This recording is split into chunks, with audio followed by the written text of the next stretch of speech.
विश्व के सभी सहयोगी भाई बहनों को सर्वानुज डॉक्टर सैनी का सादर जय श्री माता जी। आज हम इस वीडियो के माध्यम से मूलाधार चक्र की सेकंड पेटल के बारे में बात करेंगे।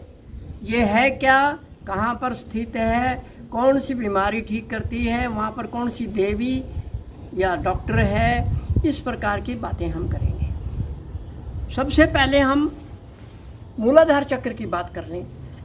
डॉक्टर सैनी के अनुसार मूलाधार चक्र एक हॉस्पिटल है, क्योंकि स्वयंभू गणेश भी यहाँ है, तो ये हॉस्पिटल के साथ ये पृथ्वी तत्व से रिलेटेड है, क्योंकि स्वयंभू गणेश भी वहाँ पर है। अगर ये स्वयंभू गणेश और पृथ्वी तत्व है तो पंच महाभूत इसमें इन्वॉल्व हो गए, और पंच महाभूत हो गए तो ब्रह्मांड भी इसमें आ गया, और ब्रह्मांड स्वामी श्री माता जी हैं। और संस्कृत में कहा गया है यथा ब्रह्मांड तथा पिंड। तो अगर पिंड है तो इसकी सारी समस्याएं इस रूप में होंगी। इसका आह्वान हमें करना पड़ेगा, क्योंकि ब्रह्मांड की स्वामी श्री माता जी हैं, तो हम इनका पहले आह्वान करके देख लेते हैं। ये प्रोसीजर रहेगा। ये जो प्रोसीजर हम बता रहे हैं ये सहज योग भव सागर अनुसंधान के ऊपर आधारित है। हमारा जो है सहज का वो अपनी जगह बिल्कुल सटीक है, पर हमारी रिसर्च में जो आया हम वो आपसे बांट रहे हैं। ओम त्वमेव साक्षात श्री ब्रह्मांड स्वामिनी साक्षात श्री लघु ब्रह्मांड स्वामिनी साक्षात श्री पृथ्वी माता साक्षात श्री लम साक्षात श्री भू साक्षात श्री मूलाधार चक्र साक्षात श्री गौरी माता साक्षात श्री शम नमो नमः। पूरा मंत्र ले सकते हैं। अब हम दूसरे पेटल के बारे में बात कर रहे हैं। यहाँ पर श्री माता जी ने बताया है वेसिकल, यानी वेसिकल संबंधित बीमारी यहाँ ठीक हो सकती हैं। और डॉक्टर कौन है? गौरी माता डॉक्टर भी हैं और देवी भी हैं। वो हमें माँ है हमारी, हमें आशीर्वादित करेंगे। यहाँ एक लगे हाथ साथ बात कर लें। श्री माता जी हर स्वरूप में है। सृष्टि में जो कुछ भी है उनका स्वरूप है, वो उनके रिप्रेजेंटेटिव है। चाहे वो ब्रह्मांड है, चाहे वो एक इलेक्ट्रॉन है, सब जगह माँ है। इसलिए जिसके पास भी हम जा रहे हैं तो वो माँ का ही स्वरूप है। ये हमें ध्यान में रखना पड़ेगा। माँ के प्रति हमारी श्रद्धा, भक्ति, समर्पण कितना है वो भी काम करेगा। साथ में हमें अपना हमारे ऊपर कितना विश्वास है वो भी काम करेगा। दूसरा, जितना संभव हो सके संतुलन में आकर काम करें, आह्वान करें तो भला होगा। अब हम वेसिकल के बारे में बात कर लें। वेसिकल की बीमारियां क्या हैं, ये होता क्या है?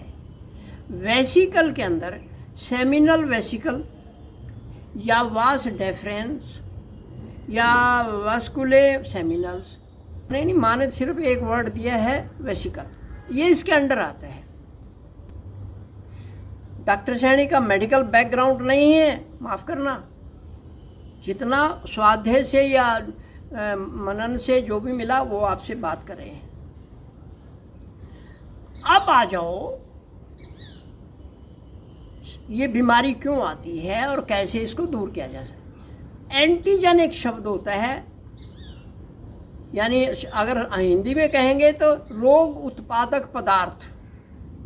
ये जब हमारे अंदर जाता है तो बीमारी पैदा कर देता है। हमारा शरीर भी कमज़ोर नहीं है, बहुत स्ट्रांग है, माँ का बनाया हुआ है। तो वहाँ भी एक सिस्टम है। जो ये बीमारी आई अंदर तो वहाँ रोग विरोधक शक्ति या पदार्थ पैदा हो जाता है, जिसको एंटीबॉडीज बोलते हैं।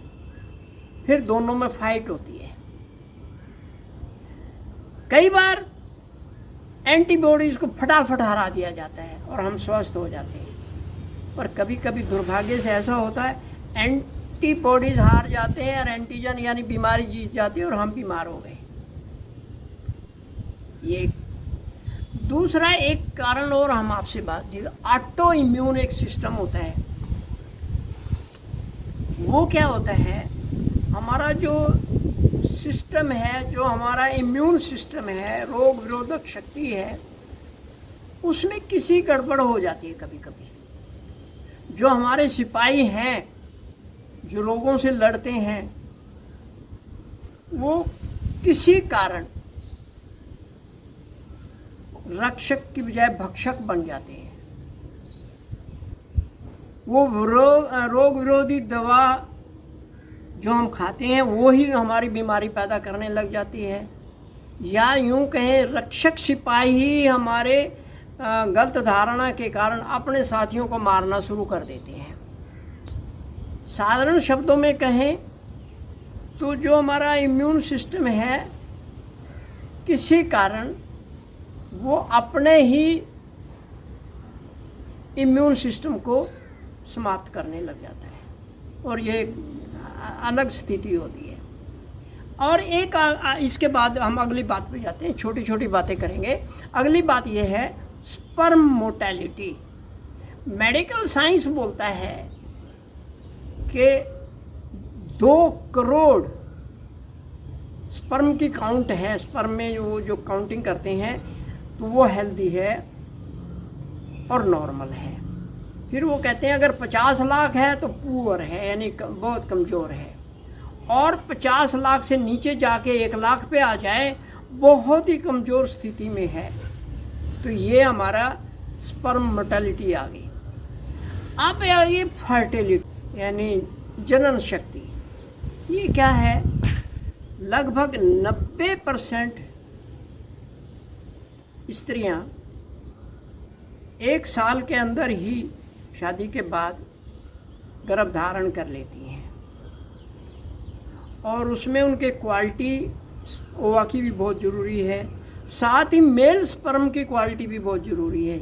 ये 2 फर्टिलिटी के कारण बनते हैं, यानी हमारी आगे जो जनरेशन है उसको बढ़ाने के लिए।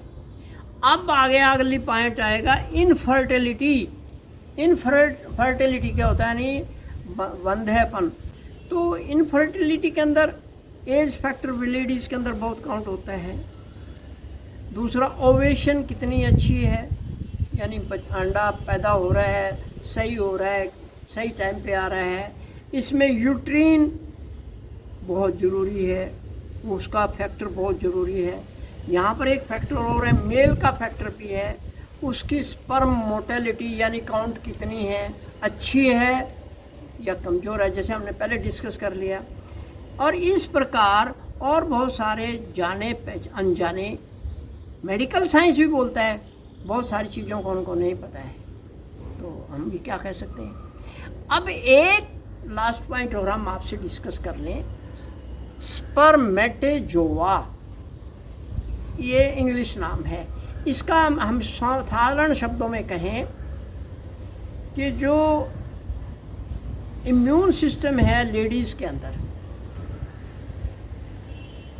तो वो बाहर की जो स्पर्म अंदर आया तो वो उसको दुश्मन समझ के उसको मार डालता है।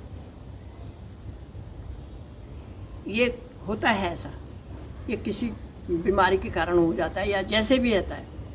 दूसरा, इसका एक और उलट भी है, जब स्पर्म अंदर जाता है, ओवा के से मिलता है, तो वो उसको दुश्मन समझ के उसको भी वो भी मार डाल देता है।